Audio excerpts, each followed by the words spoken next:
পৃথিবীতে এমন কিছু জায়গা আছে যেখানে সময় যেন আটকে গেছে, কিন্তু কিছু জায়গা এমনও আছে যেখান থেকে কেউ আর ফিরে আসেনি।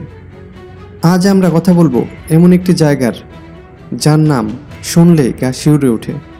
একটি বন, যে বনে পা দিলেই শুরু হয় অজানা এক খেলা, ভয় আর চিরতরে হারিয়ে যাওয়ার গল্প।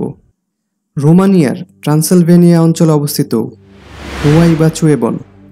লোকেরা একে বলে the Bermuda triangle of Transylvania. এই বনে প্রবেশ করার পর অনেকেই নাকি মনে করতে পারে না কিভাবে তারা ঢুকেছিল। অনেকের মুখেই শোনা যায় তারা আলো দেখেছিল, অদ্ভুত ছায়া অনুভব করেছে, এমনকি সময়ের হেরফেরও নাকি ঘটেছে। 1968 সালে একজন সামরিক প্রযুক্তিবিদ এক অদ্ভুত ছবি তোলেন। আকাশে একটি অজানা উড়ন্ত বস্তু। এরপর থেকেই শুরু হয় নিখোঁজ হওয়ার গল্প। অনেকে বনে প্রবেশ করে আর ফিরে আসেনি। তাদের খোঁজ করতে যারা গিয়েছে তারাও ফিরে আসেনি। বিজ্ঞানীরা বলেন বনের মধ্যভাগে এমন একটি ডেড জোন রয়েছে যেখানে কোনো গাছ জন্মায় না।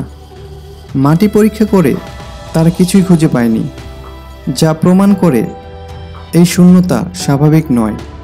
কেউ বলে এখানে ইউএফও নামে, কেউ বলে এই বন একটি পোর্টাল, ভিন্ন জগতে নিয়ে যাওয়ার দরজা। স্থানীয়দের মতে বহু শতাব্দী আগে এখানে এক বিশাল অভিশাপ নেমে আসে।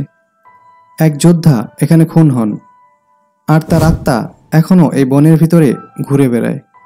তারা বলেন যারা ভেতরে যায় তারা হয় ছায়া হয়ে যায়, নয়তো হারিয়ে যায় সময়ের গহ্বরে।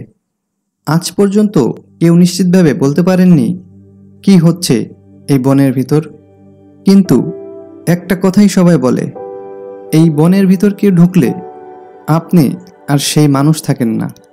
প্রশ্ন হচ্ছে, আপনি কি এই বন ঘুরে দেখতে চান? কমেন্টে জানিয়ে দিন আপনার মতামত। ভিডিওটি ভালো লাগলে লাইক, কমেন্ট আর সাবস্ক্রাইব করে আমাদের সাথেই থাকবেন। আজ এই পর্যন্তই। খুব শীঘ্রই আমরা আসছি ভিন্ন কোনো রহস্যময় গল্প নিয়ে। ততদিন পর্যন্ত ভালো থাকবেন। আল্লাহ হাফেজ।